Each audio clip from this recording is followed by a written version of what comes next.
안녕하세요. 오늘도 와주셔서 감사드리고요. 바로 사연 이야기를 읽어보겠습니다. 저는 누구나 부러워할 만한 나를 가졌다고 자랑할 수 있는 자식을 가진 한 가정의 엄마입니다. 하지만 최근 자식을 가진 부모로서 분노할 일이 생겼죠. 바로 금쪽 같은 내 딸아이가 죽음의 문턱에 갔다 온 일 때문이에요. 딸아이가 죽음을 목전에 두어야 했던 이유는 한 사람의 단점이라는 것이 원인으로 있었죠. 물론 저도 압니다. 누구나가 하나쯤은 감추고 싶은 단점을 가지고 있다는 사실을요. 그리고 그것을 절대 알리고 싶지 않아 한다는 것도 충분히 이해하고 있어요. 하지만 자신의 단점을 들켰다고 해서 한 사람의 목숨을 빼앗는 것은 있을 수 없는 일이라고 생각합니다. 제가 이제부터 들려드릴 이야기는 크든 작든 자식을 가진 사람이라면 충분히 공감할 수 있는 이야기라고요. 생각해요. 그래서 제 행동에 대해 공감을 해주었으면 좋겠고요. 단점, 사람으로 친해지기 위해서는 때론 숨기기도 하고 솔직하게 밝힐 수도 있어야 하는 부분이죠. 무작정 숨기고 싶은 단점을 가지더라도 자신이라는 존재를 비추는 거울이 제대로 되어 있는 건지 꼭 확인부터 하는 것이 좋고요. 자신의 단점을 왜곡되게 보는 것만큼 나쁜 결과를 초래할 수 있는 것은 없으니까요. 이번 사건도 이 단점 때문에 일어난 만큼 최근에 저는 단점이라는 말에 예민해질 수밖에 없었습니다. 그리고 내 귀한 자식을 죽음으로 내몬 놈의 단점을 세상이 까발리면서 복수를 해주었죠. 인간적으로 좋지 않은 일이지만 정말 이 정도로 끝낸 것이 어찌 보면 그 사람에게는 감사한 일일 수도 있어요. 어쨌든 죽었다, 살아 돌아온 하나뿐인 내 딸은 인생의 가장 소중한 보물 같은 존재였어요. 우리 부부는 결혼하고 바로 아이 계획을 세웠지만 쉽게 아이가 들어서지 않던 부부였거든요. 아이가 생겨도 예민한 제 몸 때문인지 몰라도 쉽게 유산을 했어요. 그래서 네 번째로 제 뱃속에 자리를 잡은 이 아이는 정말 제 인생 무엇과도 바꿀 수 없는 보물이었어요. 주변에서는 하나뿐인 자식을 너무 오냐오냐 키운다는 말도 하고 팔불출이라는 소리도 했지만 그래도 제 딸은 정말 세상 최고 귀한 것과도 바꿀 수 없는 내 인생의 자랑거리였죠. 이쯤 되면 딸이 어떻게 내 그렇게 팔불출이라고 불렀는지 궁금하실 거예요. 제 딸은 말이에요. 큰 키를 가졌고요. 외모는 자기 아빠를 쏙 빼닮아서 정말 미녀예요. 게다가 탄탄한 직업을 엇나가지 않고 올바른 성격도 가지고 있죠. 제 딸이라서 이렇게 말한 게 아니라 정말 주변에서도 칭찬하는 입이 마르지 않을 정도로 잘나가는 딸이에요. 물론 우리 부부는 하나뿐인 자식을 제대로 키워야지 하는 마음에 빠진 곳 없이 잘해주려 노력했지만 그렇게 되진 못해서 미안한 마음이 더 크죠. 부모로서 제대로 딸을 밀어주지도 못했는데 딸은 무엇 하나 빠지는 게 없을 정도로 너무나 잘 커졌어요. 제일 좋았던 기억은 딸이 좋은 직장에 들어갔을 때였어요. 남들이 말하는 소위 대기업에는 들어가지 못했지만 어릴 때부터 꿈꾸던 자신의 꿈을 잃지 않고 노력해서 들어간 회사였죠. 요즘 대세라는 소위 기술직으로 취직한 딸은 첫 월급으로 저희에게 내복을 선물했어요. 주더군요. 저는 이때 받은 내복을 아직도 포장조차 뜯지 못하고 간직하고 있어요. 딸아이가 준 내복은 빨간색의 촌스러운 디자인이었지만 주변의 선배들이 원래 첫 월급으로는 부모님께 이런 내복을 주는 거라고 해서 가지고 왔거든요. 하나뿐인 딸이 이렇게 정성스레 준비해온 선물을 어찌 쉽게 사용할 수 있겠어요? 또한 제 딸은 어떨 때는 저보다 더 어른스러워 보일 때가 있어요. 하루는 애 아빠랑 사소한 일로 다투게 되었는데 딸이 이걸 어찌 알았는지 먼저 제게 다가와서 말했어요. 엄마, 웬만하면 엄마가 좀 져주세요. 아빠도 지금 엄마한테 속상하게 했던 일 사과하고 싶은데 참는 거라니까 아빠가 왜 엄마랑 싸우고 싶었겠어요? 안 그래? 이럴 때는 엄마가 모른 척하면서 져주는 것도 좋아요. 원래 부부 사이는 그런 식이죠. 날 앞에서 언제까지 그렇게 삐져 있을 거예요? 둘 다 알겠지요. 잠시간 동안 냉전 중이던 우리 부부 사이에서 중재를 하는 딸에게 이제 정말 딸이 다 컸구나 하는 생각이 들었어요. 이런 내 딸을 누가 데려갈까 하기도 하고 그 놈은 정말 복 많은 놈이겠지 싶기도 했죠. 물론 제 귀한 딸을 쉽게 줄 수는 결코 없고요. 그렇게 딸과 우리 세 가족이 행복한 시간을 보내던 중 요새 딸의 행동이 심상치 않은 것 같아요. 연애를 하는 모양이거나 집에도 예전보다 조금씩 늦게 들어오기 시작했고요. 혹시나 하는 마음에 딸에게 물어봤죠. 딸은 살짝 당황한 것 같았는지 약간 숨기려는 행동을 했고요. 우리 이쁜 딸 혹시 남자친구라도 생겼니? 요즘 귀가가 제법 늦다. 아무것도 아니에요. 요즘 회사에서 일이 좀 많네? 나 늦어도 기다리지 말고 먼저 주무세요. 알겠죠, 엄마. 그냥 말해줘도 괜찮은데? 이때는 괜히 믿음을 주지 못한 부모였나 싶기도 해서 딸에게 살짝 섭섭했습니다. 그리고 오늘로부터 3년 전의 일이었어요. 제가 생각만 하던 그 복 터진 사위가 날과 함께 인사를 하러 우리 집으로 찾아온 겁니다. 남편은 그런 사위가 못내 싫은 눈치였죠. 아무래도 귀한 딸을 가져가려는 도둑놈 같은 생각이 들었나 봐요. 하지만 제 눈에는 객관적으로 딸만큼이나 인물이 훤한 남자가 사위라고 들어왔고 쉽게 눈이 떼지지 않는 사람이었죠. 그래도 저렇게 행동하는 게 가식일 수도 있다는 마음에 최대한 객관적인 눈으로 주관적인 판단을 하기 위해 노력했어요. 하나뿐인 소중한 딸이 결혼하겠다고 데려온 남자이니 쉽게 보고 넘어갈 순 없었죠. 사회도 이런 우리의 분위기를 느꼈는지 제법 사회에서 생활한 티를 내더군요. 안녕하십니까? 아버님, 어머님, 귀한 따님과 현재 결혼을 전제로 연애 중인 사람입니다. 절대 쉬운 마음으로 그녀와 사귀고 있지 않고요. 평생 손에 물 한 방울 묻히지 않도록 노력하겠습니다. 따님과 꼭 결혼하고 싶습니다.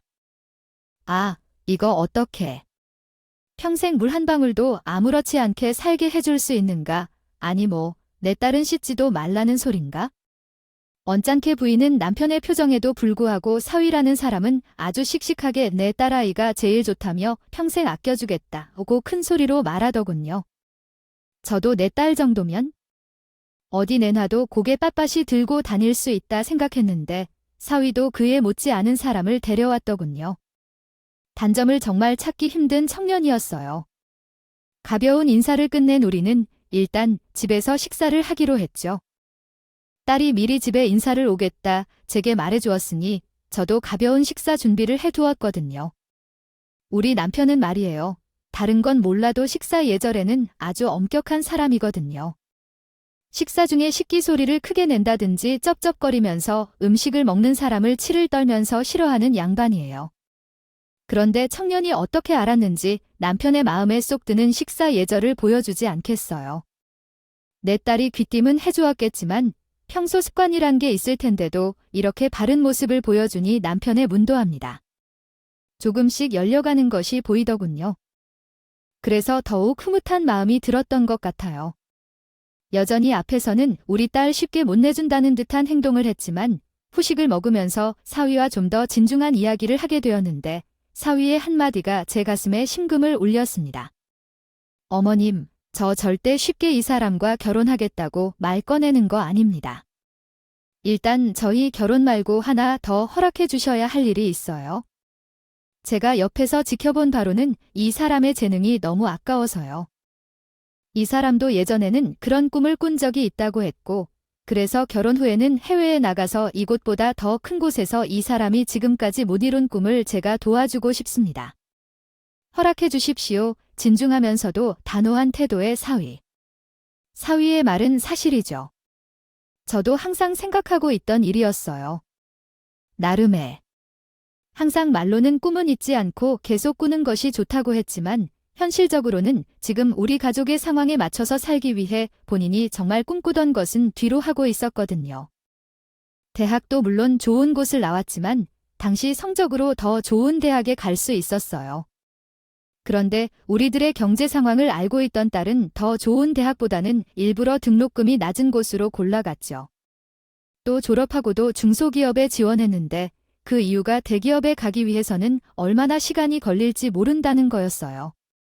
딸은 다른 사람들과 달리 지금 당장 일을 해서 집에 도움을 주고 싶은데 대기업에 가기 위해서는 준비할 것도 많고 그 시간이 너무 오래 걸린다면서 말이죠. 그런 딸을 보면서 나는 몰래 눈물을 훔치곤 했습니다. 그러던 와중에 사위가 그걸 내다보고 저희 딸의 꿈을 이뤄주겠다고 이렇게 말하니 얼마나 고마웠는지 아시겠죠? 이런 사회의 말을 다른 한 사코 괜찮다며 손사래를 쳤지만 저는 결심해야 하는 순간이 왔구나 생각했죠. 그리고 조용히 남편과 방에 들어가서 이야기를 했어요. 여보, 지금 아니면 우리 딸이 언제 외국에 나가서 자기 꿈을 이뤄보겠어요? 저 사위라고 데려온 청년도 참하고 괜찮아 보이는데 결혼하면 같이 외국으로 보내줍시다. 제 단어와 너트의 남편은 생각에 잠기는 듯 했지만 이내 고개를 끄덕이며 긍정의 표현을 해주더군요. 남편도 딸에게 여태까지 해주지 못한 것들이 떠올랐던 듯 싶었죠. 딸이 옆에 없으면 당신이 많이 외로워질 텐데 그거 괜찮겠어? 남편은 제게 딸이 없어도 괜찮겠냐고 물었지만 난이 꿈을 이루기 위해 가겠다는 듯. 외로운 게 뭐가 문제가 되겠어요? 당연히 괜찮다고 했죠? 전 괜찮아요. 아유, 우리 딸이 뭐 죽는 것도 아니고 그냥 해외에서 일하고 들어온다는데 뭐가 외롭겠어요? 그냥 조금 떨어져서 지내는 시간이 지금보다 많아지는 것뿐이에요. 남편은 다시 한번 내 말에 고개를 끄덕였고 우리의 결정을 딸과 사회될 청년에게 말해주었어요. 그러자 청년과 딸은 눈에 띄게 좋아하더군요. 우리 부부는 그 모습이 마냥 귀여워 보였습니다. 그렇게 다른 그 청년과 결혼을 했고 사위는 이민 준비를 하면서 저희 부부 홀로서기까지 도와주었어요. 대부분의 일은 남편과 같이 할 수 있었지만 날이 저를 도와주는 부분도 많았거든요. 특히 제가 운전면허가 없어서 약속이 있으면 항상 딸이 데려다주곤 했는데 이게 날에 마음에 걸렸던 모양이더라고요. 그래서 사위는 내 운전면허 시험부터 초보 운전 연수까지 도와주었어요. 게다가 새 차도 뽑아서 선물이라면서 주었고요. 정말 고마운 사이가 아닐 수 없었습니다. 사위 덕에 제가 이 나이를 먹고도 독립적으로 사는 방법을 배우게 되었으니까요. 남편도 제게 노력하는 사위가 좋았는지 흐뭇하게 웃으며 둘을 보내줄 수 있겠다고 했고요. 시간이 얼마나 지났는지 딸과 사위를 태우고 저는 그동안 배웠던 운전 솜씨를 뽐내며 공항으로 갔어요. 둘의 짐이 한 트럭만큼 많았지만 곧 이민을 떠난다는 사실이 믿기지가 않았죠. 엄마, 우리 해외에 나가서도 연락 자주 할 테니까 너무 걱정하지 마세요. 제가 메일 보내는 방법이랑 다 알려드렸죠. 최근에는 메신저 톡도 있으니까 연락 걱정은 너무 하지 마세요. 맞습니다. 장모님. 저희 잘 다녀올 테니 너무 걱정하지 마시고 안심하시고 기다리고 계세요. 밝게 웃으면서 출국장으로 들어가는 딸 부부를 우리는 지켜보고만 있을 수밖에 없었죠. 딸이 이민을 가고 나서도 지속적으로 딸과 통화를 나눴어요. 그런데 이미 떠나고부터 딸 목소리가 이상하게 가라앉아 있는 날이 많더라고요. 처음에는 그냥 시차 적응을 하지 못했다는 딸의 말이 믿었는데 시간이 지나도 딸의 목소리가 점점 가라앉는 기분이 드는 겁니다. 자식은 본인의 걱정을 부모에게 들키고 싶지 않았겠지만 엄마인 저를 속일 수는 없었죠. 그래서 어느 날은 딸에게 물어봐야겠다고 결심했어요. 딸아, 무슨 일이라도 있니? 요즘 기분이 많이 안 좋은 것 같은데 혹시 무슨 일이라도 있니? 엄마가 당장 표구해서 달려갈까요? 조심스레 딸에게 물었는데 처음에 딸은 여전히 숨기려고 들더군요. 말 얼굴도 보이지 않는 통화만 계속 붙잡는 엄마 생각도 좀 해주렴. 내가 그렇게 목소리에 힘이 없는데 어느 부모가 걱정이 안 되겠어. 안 그러니, 그러니까 숨기지 말고 이 엄마한테 다 말해봐. 아빠한테는 내가 비밀로 할 테니까 제가 차분히 다그치니 딸도 그제야 입을 열었죠. 남편이랑 조금 사이가 안 좋아서 그래요? 요즘은 코골이가 심하다면서 각방을 쓰기 시작했는데 하루는 코골이가 들리지 않아서 조심스레 방으로 들어가려고 문을 열었거든. 그런데 문까지 잠그고 자더라고. 이런 걸 권태기라고 하나? 솔직하게 그거 말고는 우리 사이에는 전혀 문제가 없어요. 그런데 그 사람이 워낙 빈틈 보이는 걸 싫어하는 사람이다 보니까 가끔은 우리가 부부가 아니라 남같이 대할 때가 있더라고. 그게 조금 신경 써서 요즘 기분이 가라앉았던 것 같아요. 걱정 끼쳐드려서 죄송해요. 엄마, 부부 관계라는 게 어떻게 쉬울 수 있겠어요? 저도 딸의 마음이 100번 이해가 갔어요. 그래서 딸에게 말했죠. 모든 사람이 같은 마음일 수는 없었대. 그래도 그럴 때는 한쪽의 의견만 계속 따르는 것이 아니라 그냥 딱 터놓고 진중하게 이야기 나눠보는 것은 어떠니? 엄마랑 아빠도 아직도 항상 문제가 생기면 서로 의견 나누곤 해. 딸은 제 말에 약간의 위로를 받았는지 피식 웃더군요. 조금 웃음이 나오는 걸 보니 다행이다 싶어서 길게 통화를 이어가려고 했어요. 교회가 완벽하게 보이고 싶어서 그러는 거니까 지금 당장은 내가 이해하고 넘어가려고요. 엄마, 아빠처럼 세월이 어떻게 해결해주지 않겠어요? 저도 얼른 엄마, 아빠 같은 부부 사이가 되고 싶어요. 그런데 엄마, 우리 너무 오래 통화한 것 같아. 남편이 최근에 이렇게 길게 통화하는 것을 좋아하지 않거든요. 그래서 내가 나중에 다시 전화할게요. 알겠죠? 그런데 이상했습니다. 딸의 마지막 말이 말이에요. 딸은 항상 당당하고 자신의 의사를 표현하는 아이인데 통화를 하면서 계속 사위 눈치를 보는 것 같더군요. 이상하게 말을 하다가도 뚝뚝 끊기는 것 같은 느낌도 들었고요. 마치 누군가를 피해서 통화를 하는 것 같은 기분이 들었어요.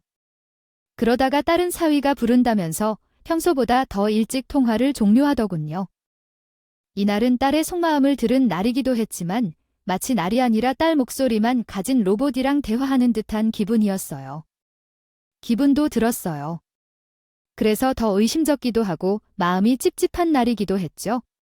그렇게 걱정만 늘어가는 나날이 계속되었고 그날은 기분이 영 찝찝해서 일이 손에 잡히지도 않던 날이었어요. 그런데 며칠 뒤 평소 연락도 자주 하지 않던 사위가 갑자기 제게 연락이 오더라고요. 뭔가 심상치 않은 일이 생겼구나 하는 마음이 들어서 얼른 그 전화를 받았습니다. 장모님, 아내가 사고가 났습니다. 그래서 지금 의식이 없는 상태랍니다. 저 몰래 파티에 갔다가 말이에요. 정말 너무하지 않아요. 어떻게 제게 한마디도 없이 파티를 갈 수가 있죠? 거기가 어디라고? 거기를 그러니까 내가 대처가 늦어서 이 상황이 된 거 아닙니까? 정말 어쨌든 지금 상태가 좋지 않아서 여기서는 병원비도 많이 나오고 하니 제 친구 한 명이랑 같이 한국으로 보내겠습니다. 일단 응급처치는 된 상황이고요.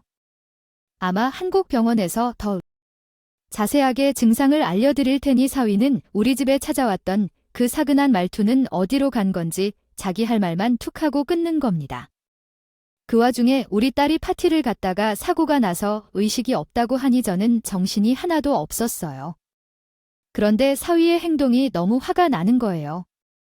아무리 내 딸이 자기한테 말도 없이 파티에 갔다지만 사위의 어조는 마치 본인이 우리 딸에게 배신당한 것처럼 말을 했거든요. 그것도 잔뜩 흥분해서 말이에요. 그게 너무나 어이가 없었어요. 평소에 딸과 통화를 하면 결코 그런 아이가 아니었거든요. 하지만 멀리 타향에 있는 딸을 제가 바로 가서 만날 수 없으니 발만 동동 구르고 날이 온다는 시간만 기다릴 수밖에 없었죠. 17시간이라는 시간을 거쳐서 온 딸의 상태를 보고 저는 주저앉고 말았습니다. 저희가 말한 의식이 없다는 상태는 당시의 상황인 줄 알았는데 도착한 딸은 여전히 의식을 잃고 있었거든요. 미리 구급차를 불러놓았지만 차 안에서도 도저히 딸의 모습이 믿기지 않았어요. 다음, 왜 이렇게 눈만 감고 있니? 어서 일어나 봐. 내가 그렇게 그리워하던 엄마 옆이야. 엄마, 아빠가 옆에 있다고 얼른 일어나서 우리한테 건강한 모습 보여줘야지 라고 말했어요.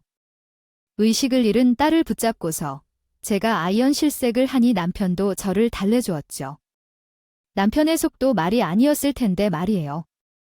이런 우리 부부의 모습을 보더니 딸과 함께 온 의사처럼 보이는 사람이 입을 열더군요. 일단 따님은 현재 식물인 건 정체입니다. 따님이 남편에게 전해들은 내용은 없으신가요? 남편분이 저를 같이 보내겠다고 고용하셨는데 물론 한국 병원의 인수인계까지만요. 의사라는 양반의 말에 우리 부부는 서로를 부둥켜 안을 수밖에 없었어요. 금쪽 같은 내 딸이 식물인간이라니. 머리를 어디 한 대 맞은 기분이 들었죠. 의사로서 이런 말밖에 전해드리지 못해서 죄송합니다. 그래도 일단 깨어날 가능성이 없는 것은 아닙니다. 그러니까 희망을 가지시죠.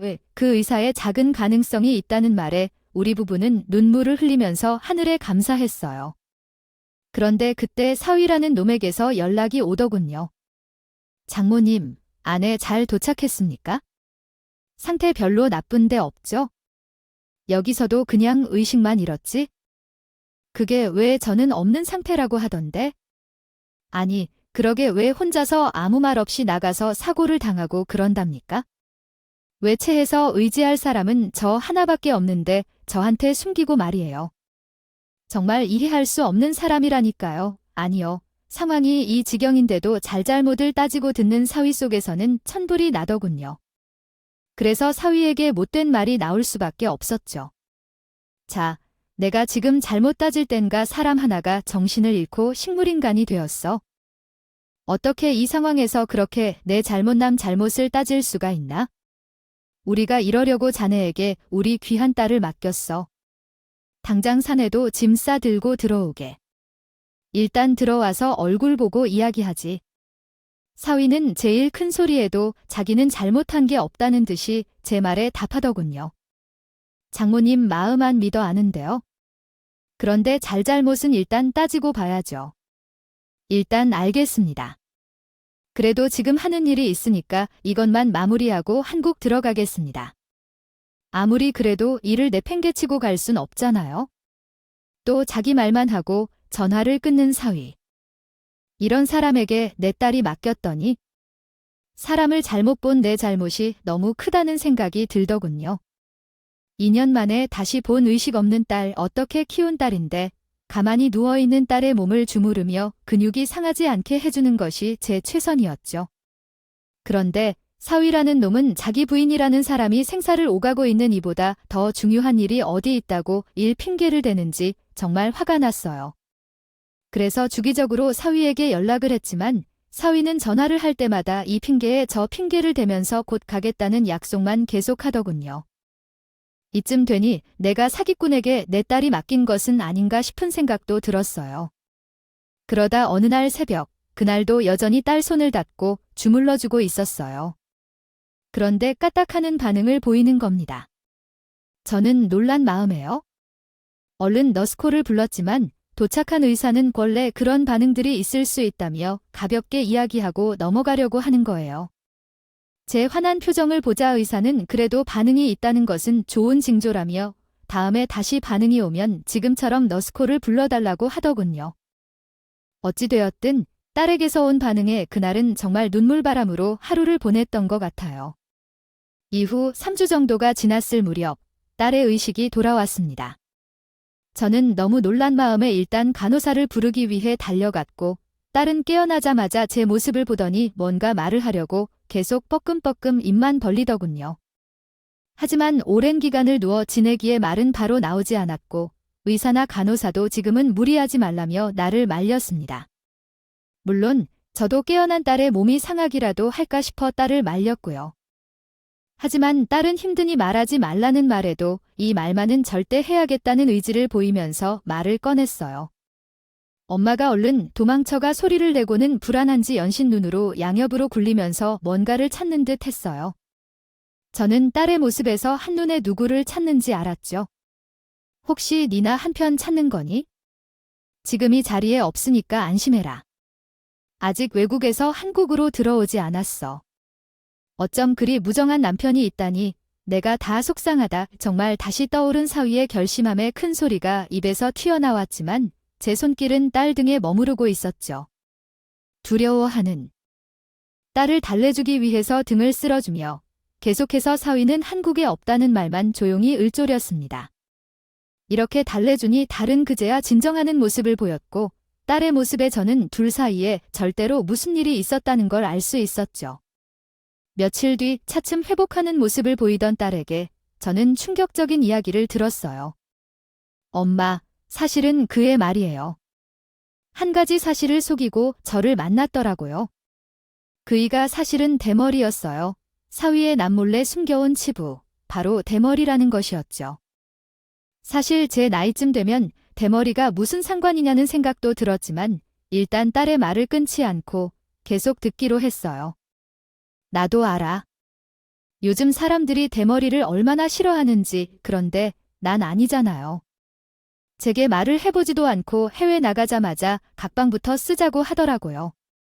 처음에는 우리가 아직 젊으니까 아기는 가지 말자는 의사 표현인 줄 알았어요. 그런데 아니었어. 자기 최대 단점이라는 그 대머리라는 사실을 숨기고 싶었던 거라고요. 참 무섭죠. 사위라는 놈이 그 대머리 하나를 걸리고 싶지 않아서 각방을 쓰며 감춰왔는데 이 사실을 날이 알게 되자 사건이 터졌다는 겁니다. 사실 나 남편이 대머리든 말든 상관없었어. 그저 좋은 사람이 있고 나를 사랑해주는 사람이니까 너무 고마웠고 함께하고 싶었던 거지.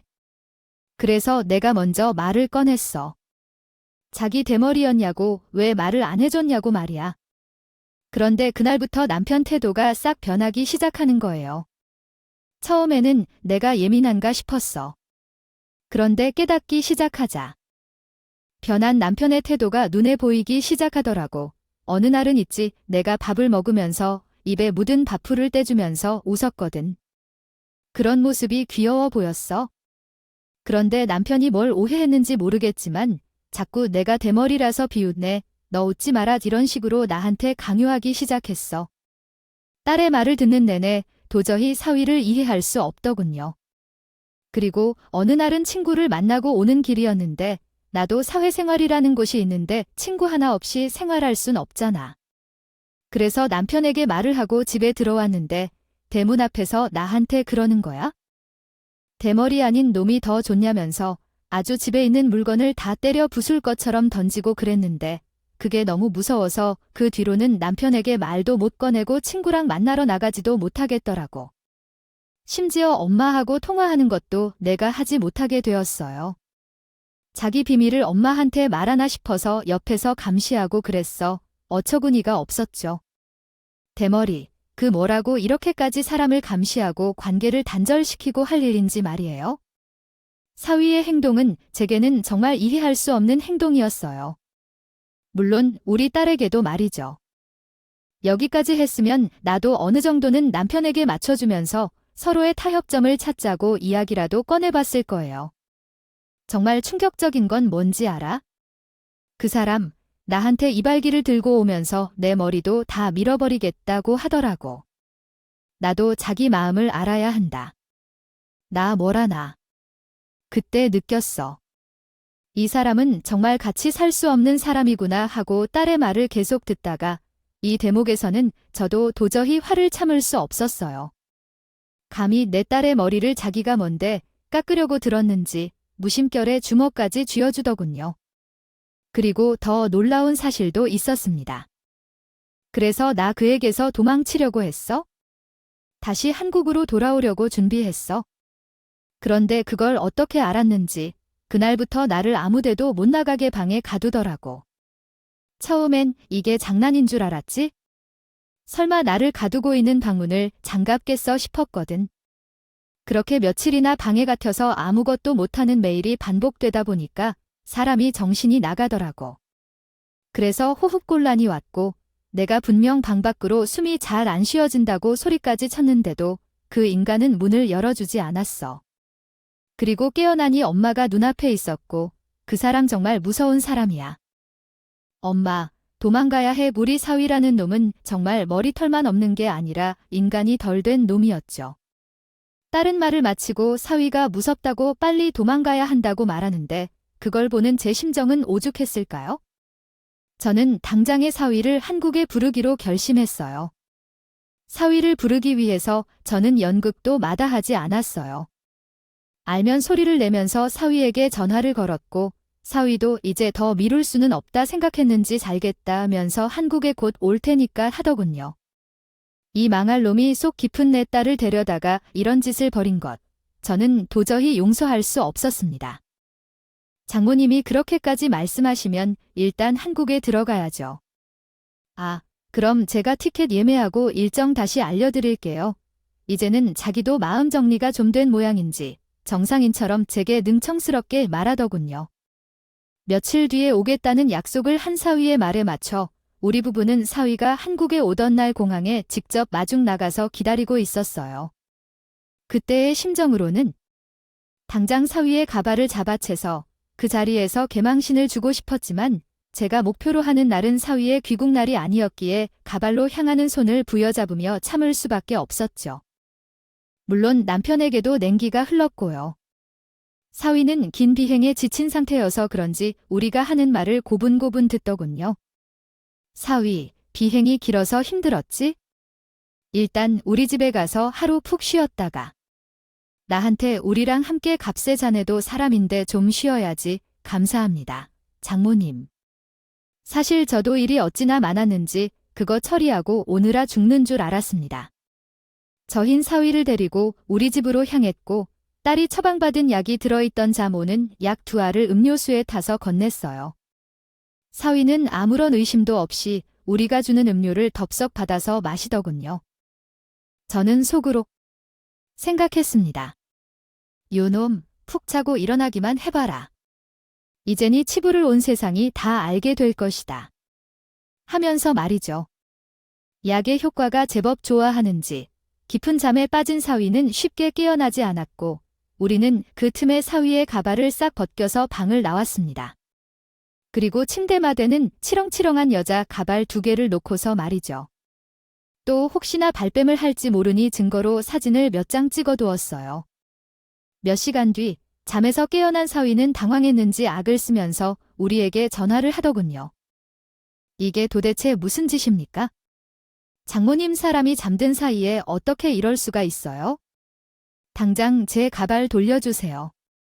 아니면 모자나 모자 달린 옷이라도 내놓으시라고 저희는 잠든 사이를 두고 외출했거든요.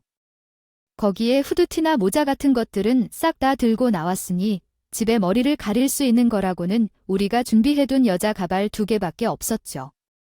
자네 우리 딸한테 대머리라는 거 속이고 만났다며 그거 가지고 우리 딸을 그렇게 괴롭혔고 내가 쉽게 내어줄 것 같나? 여기가 어디라고 기어들어와. 자네 가발 벗기니까 거의 내 또래라고 해도 믿겠던데. 자네는 머리가 없는 게 부끄럽다고 생각하지? 그런데 그거 하나 머리가 없다는 사실이 대머리라는 사실은 부끄러운 게 아니야? 자네를 믿어주려고 자네를 품어주려고 했던 자기 사람이 귀한 줄 모르고 함부로 대했던 게 부끄러운 거지 뭐. 열심히 감춰서 나 아보라고. 어차피 세상이 대머리 아저씨는 많다네. 자기가 자네 취부를 지키려고 했던 것처럼 나도 내 딸을 지키기 위해서 최대한의 노력을 알 생각이네. 아, 참. 발뺌할 생각은 하지 말게. 증거로 사진도 남겨뒀으니까. 단호하게 사위를 끊어내는 제 말투에 사위는 하는 수 없다는 듯 전화 너머로 투덜대기 시작하더군요. 그러거나 말거나 저는 기분 좋게 딸의 병문안을 가고 있었어요. 그날 이후로 사위는 딸이 아닌 저에게 매달리기 시작하더군요. 장모님, 그건 제 취부와 똑같은 비밀입니다. 어떻게 사위한테 이럴 수 있어요? 제발 주위 사람들에게는 비밀로 해주십시오. 제가 뭐 대단한 걸 바라는 것도 아니지 않습니까? 어떻게 제가 돈이라 쥐어드릴까요? 얼마를 원하세요? 제가 줄 수 있는 최대한 준비해 보겠습니다. 그러니까 제발 제 비밀은 누구에게도 말하지 말아 주십시오. 부탁입니다. 대머리라는 비밀을 누구에게도 말하지 말라고 눈물로 애원을 하는 사위. 최대한 돈을 마련해 보겠다는 사위의 태도는 거의 전 재산을 줄 듯 하더군요. 하지만 전 그런 사회의 태도가 애석했어요. 사위의 말에는 우리 딸에 대한 정작 평생을 자신과 함께할 반려자를 잃었다는 것은 하나도 담겨 있지 않았거든요.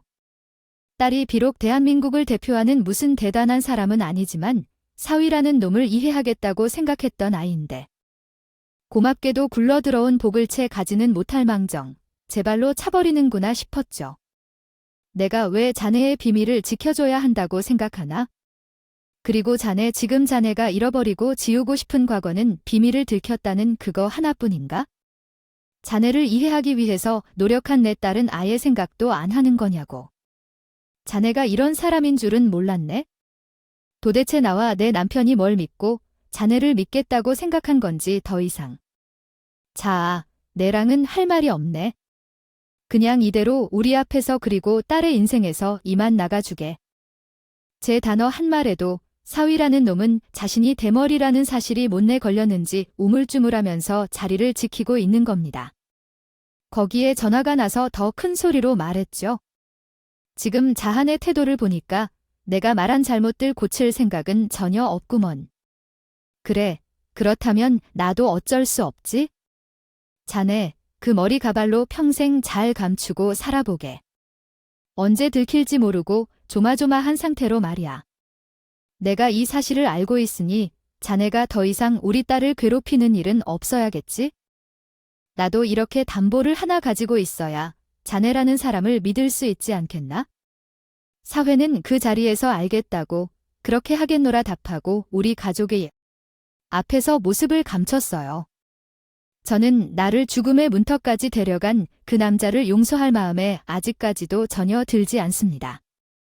그리고 딸을 지키기 위한 최후의 보루로 대머리라는 그 비밀을 간직하기로 마음먹었죠. 그렇게 떠나간 이전 사위를 다시 마주하게 된 것은 이혼 소송이 이루어지던 법원에서였어요. 무슨 상상의 나래를 펼쳤는지는 모르겠다만 한층 수척해진 모습으로 다시 나타났더군요. 그러면서 우리 딸에게 자기가 해줄 수 있는 최대한 위자료를 주겠다며 미안하다는 말을 했다고 하는데 글쎄요. 사람이라면 자신이 한 말은 지키겠죠. 일단 그런 이전 사위가 된 남자를 두고 보기로 했어요. 언젠가는 나중에 본인이 한 행동을 진심으로 반성하는 날이 오면 그때 남겨놓은 사진은 지워줄 생각도 있고요. 이번 딸의 일을 통해서 우리 가족은 깨달은 것이 있어요. 아무리 겉모습이 잘나고 번지르르 하다 해도 내면 가지는 알 수 없는 법이라고 말이죠. 그리고 제대로 자신의 내면을 들여다볼 수 있는 거울을 가진 사람이 더 중요하다는 사실을 말이에요. 제 딸도 지금은 이런 힘든 일을 겪고 당분간은 쉽지 않은 시간을 보내겠지만 이 일을 통해서 더 좋은 사람을 만나게 되는 계기가 되었으면 합니다. 당연히 우리도 그런 딸의 옆을 지켜줄 거고 말이죠. 저의 웃지 못할 이야기 들어주셔서 너무 감사하고요. 제 또래 분들이 많으실 텐데 자식들 시집장가 보내실 때 신중히 잘 보시고 저처럼 후회하는 결혼시키지 않으시길 바라겠습니다. 오늘도 끝까지 함께 해주셔서 감사하고요. 다음 영상으로 또 찾아뵙겠습니다.